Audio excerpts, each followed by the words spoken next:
নমস্কার বন্ধুরা, কেমন আছো তোমরা সবাই? আশা করছি সবাই খুব ভালো আছো, আর আমিও খুব ভালো আছি। নতুন একটা ভিডিওর সাথে এই তিরিং বিরিং চ্যানেলে তোমাদের সবাইকে জানাই স্বাগত। তো আজকে আমি তোমাদের সাথে একটা নতুন বা অন্যরকম ভিডিও শেয়ার করছি। এটা তোমরা প্রথম থেকে শেষ পর্যন্ত দেখতে থাকো, আশা করছি সবার খুব ভালো লাগবে।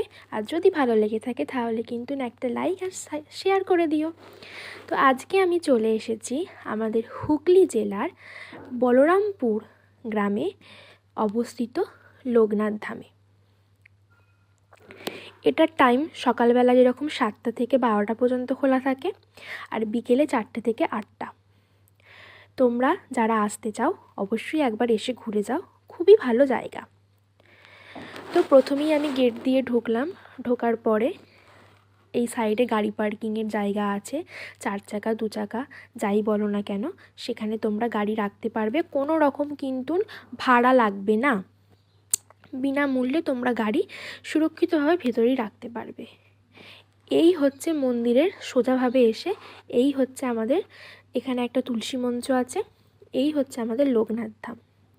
তো আমরা তো চাকলাতে লোকনাথ ধাম দেখিয়েছি, তো এটা হচ্ছে আমাদের হুগলি জেলার বলরামপুরের। তো আমরা কি দেখেছি, লোকনাথ বাবাকে মানে বাবু হয়ে ঠিক নয়, পায়ের উপর পা দিয়ে যেভাবে বসো ওইভাবে বসতে, কিন্তু এখানে লোকনাথ বাবার বিগ্রহটা পুরো দাঁড়িয়ে আছে, সে লম্বা দাঁড়িয়ে আছে। তো লোকনাথ বাবার একটা তো মূল মন্ত্র আছেই, জলে জঙ্গলে যেখানেই বিপদে পড়ো না কেন আমাকে স্মরণ করিবে, আমি তোমাদের রক্ষা করিব। সত্যিই তাই, এই যে বিগ্রহটা।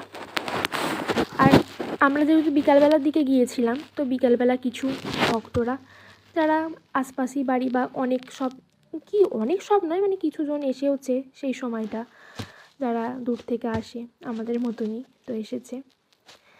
তো দেখেই নিলে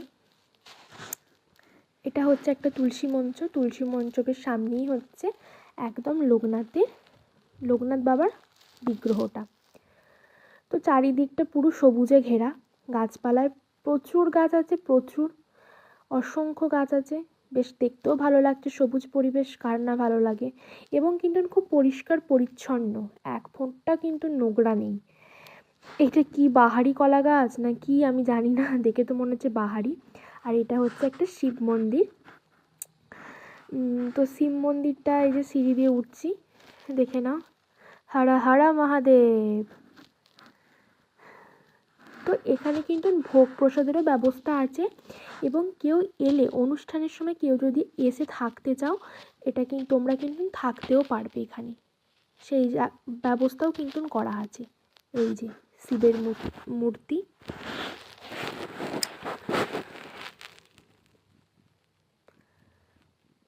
এটা হচ্ছে শিব মন্দিরটার যে মন্দির, সেই মন্দিরটা এইটা।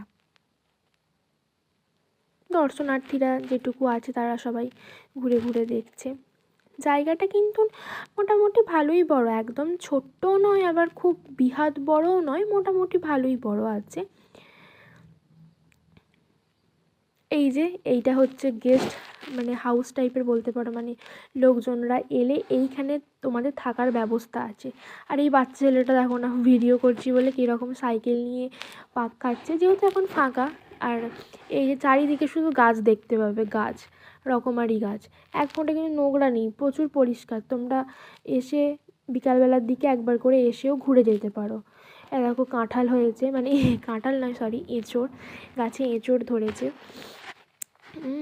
আর এই গাছটাতে আবার প্লাস্টিকের কি সুন্দর ফুল লাগিয়ে দিয়েছে। এই যে নন্দী মহারাজ বসে আছেন। তো তোমরা যারা যারা আসতে চাও অবশ্যই একবার এসে ঘুরে যেও।